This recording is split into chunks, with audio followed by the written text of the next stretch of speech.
we've asked Paula. This is Paula Kirkham, right? Kirman. And Paula is an activist, and she's one of the ones who got involved in the social media tidal wave that swept over the province. And we wanted her to read a Facebook post that she wrote and circulated around the province. It's just one of the thousands and thousands of messages from ordinary Albertans on this subject, and we thought it's an example of what people are saying, and we asked her to come here to share that with you. Thank you. This is called "I Looked in the Mirror This Morning." So, Conservative Premier Jim Prentice is telling Albertans that if they want to know why the province is in trouble, we should look in the mirror. I looked in the mirror this morning. Here is what I saw. I saw a woman in her early 40s who was not able to secure a career in her chosen field as a junior high language arts teacher. You see, I really wanted to be a writer or a rock star, but I picked teaching because it was stable. Most of the people in my university class never got teaching jobs either. My lack of employment was due to Conservative cutbacks to education in this province. Yeah. I saw my mother shuffle by in the background on her walker. She just spent a couple of months in and out of hospitals that are poorly maintained and understaffed. Many of the nurses were very obviously overworked through no fault of their own. Patient care suffered as a result.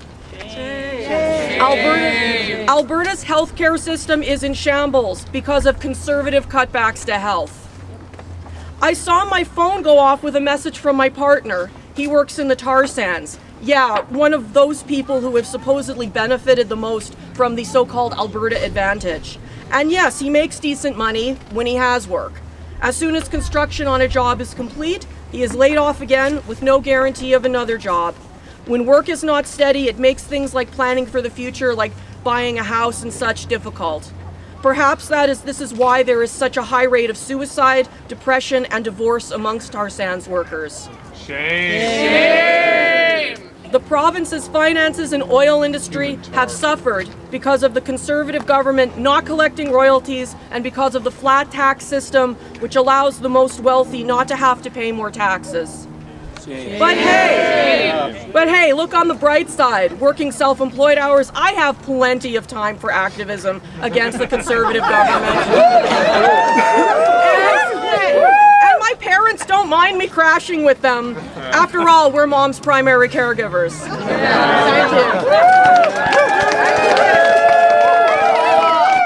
Thank you.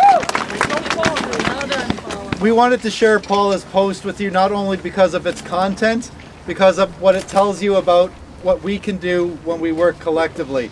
This is a government that responds to a different constituency. It's not the constituency that actually elected them, but it's the constituency that pulls the strings behind the scenes. Bankers, oil companies, the wealthy. This is a government for them, not for the people of Alberta. But what we saw over the last couple of days on social media and what we're seeing today is an expression of what can happen when the real people who should be running that house get together. We've actually taken we've taken a premier who was up on a pedestal, who everyone thought was untouchable, and we've cracked the foundation, starting with social media. We're cracking it today, and in the next couple of weeks, perhaps a month, we're going to have an opportunity to crack that foundation and perhaps change Alberta politics for good and for the good. Woo!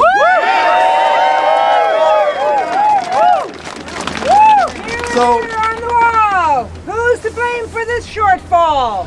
Mirror, mirror on the wall, who's to blame for this shortfall? Mirror, mirror on the wall, who's to blame for this shortfall? Them.